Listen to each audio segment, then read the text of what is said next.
રાજોથી વધારી લેજો આપણા દેશને. અત્યારે લગભગ ઘેર ઘેર ડાયાબિટીસ નો પ્રોબ્લેમ રહે છે. આ ભાઈ આપે છે એવું છે કે પહેલું વાક્ય ને છેલ્લું વાક્ય તમે નહીં સાંભળો તો ખબર નહીં પડે, માટે વાતો ના કરતા. મારી મને જરા કાઢતી નથી.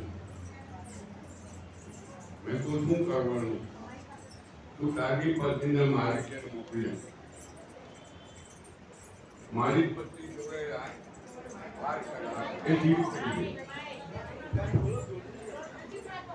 મારી પત્ની જો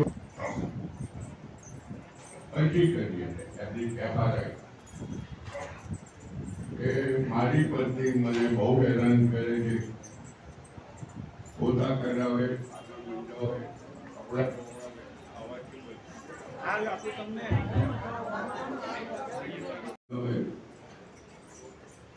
ઇન્સ્પેક્ટરે એની અરજી વાંચી એને કહ્યું ના એમાં શું યાર, હવે તો એરિયલ કહીને પાવડર નીકળ્યો છે, આજે ડોલમાં કરવાનું, કપડાં નાખવાના, તરત બધું ધોવાઈ જશે.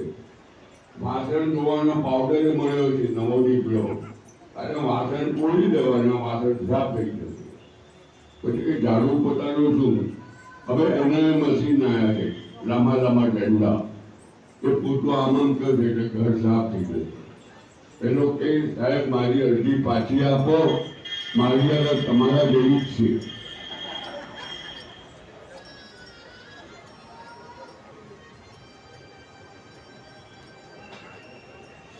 એક દિવસ એક ભાઈ મારે ઘરે આવ્યા, ક્યાંથી આવ્યા કે સુરતથી, ઓળખીતા હતા. તો મને કે હું બધાને પતાવી દેવા નીકળ્યો છું. તો મૂકું તમે કોને કોને પતાવ્યા અત્યાર સુધીમાં? કે જુઓ હું સુરતથી નીકળ્યો, ભરૂચ ગયો, મારા સાળુને પતાવી દીધો. ત્યાંથી વડોદરા આવ્યો, વડોદરા મારી સાળીની બેન હતી એને બધાને પતાવી દીધા. પછી નડિયાદ આવ્યો, નડિયાદ મારા મામાનો છોકરો હતો એને મળ્યો, એને પતાવી દીધા. તો હવે શું છે મારે કે હવે તમને પતાવીને સાબરમતી જઈશ. સાબરમતી મારા બહુ સગા છે, બધાને પતાવીને હું સુરત છું.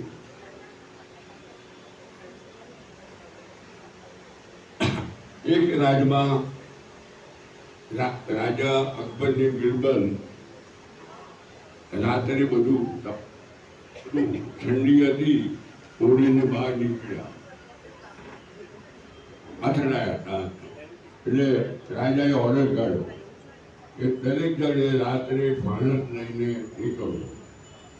તો લોકો તો ફાણસ લઈને નીકળે પણ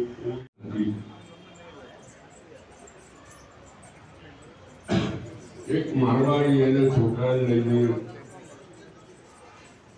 કોઈ ભોજન જમવા ગયો. આ જગ્યાનો અભાવ હતો એટલે મારવાડી અહીંયા બેઠો, સામે એનો છોકરો બેઠો. તો છોકરો થોડું ખાઈને પાણી પીએ, થોડું ખાઈને પાણી પીએ. એટલે બાપાએ ડોળા કાઢ્યા કે પાણી ના પી ખવાશે નહીં, એવું ઈશારાથી કહું.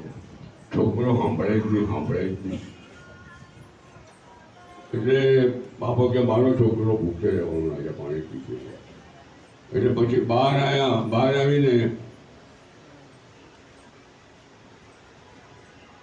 આવીને બાપાએ છોકરાને એક લાફો લગાવી દીધો. એક લાફો લગાવીને કહું કે સાલા પાણી શું કામ પીતો તો ઓછું ખાધું? કે ના બાપા, અમેરિકાએ શોધ કરી કે ખાતા ખાતા પાણી પીવો તો વધારે ખવાય. બાપાએ બીજી શોધી તો પહેલા કેવું તો હું બી પાણી પીને ખાતે.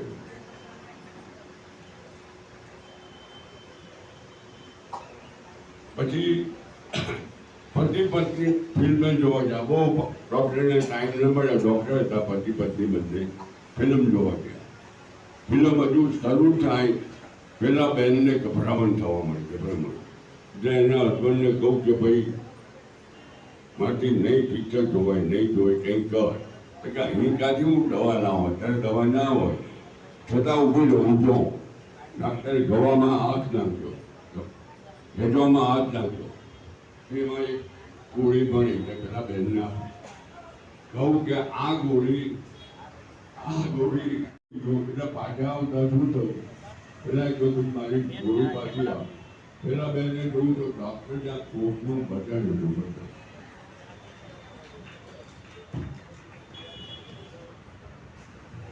હલો મંત્રી સાહેબ અરવિંદભાઈ મહેતા ગળે પાટો બાંધ્યો છે એનાથી ખબર પડતી હશે પણ જોક બોલવાનું બોલતા નથી. કૈલાસબેન પટેલ.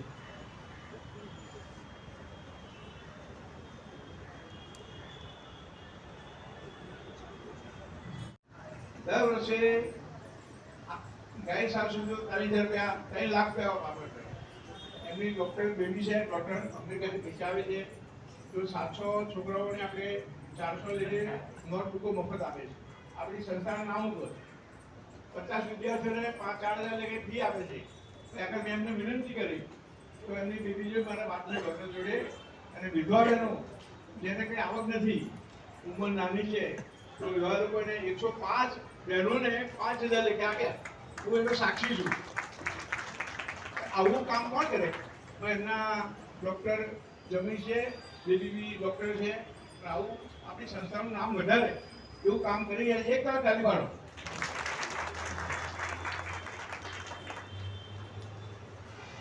હલો શંકરભાઈના ધર્મપત્ની કોણ હોય? કૈલાસબેન. કૈલાસબેન કઈ ગુણ?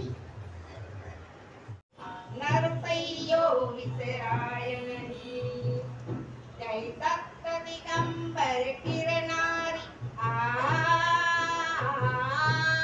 ગાતા સંસાર, તેના ગુણ ગાતા સંસાર, રાજાઓના કાર્ય મુકાયા, ધન્ય વીર વલ્લભ સરલા. કર્મો ધર્મ યુગો યુગોથી ચાલતો આવતો આપણો સનાતન ધર્મ છે. પણ આજે સનાતન ધર્મ હિન્દુ કહે છે અમે હિન્દુ છીએ, પણ એકચ્યુઅલીમાં હિન્દુ નથી, એ સનાતન ધર્મ જ ભૂલી ગયા છે.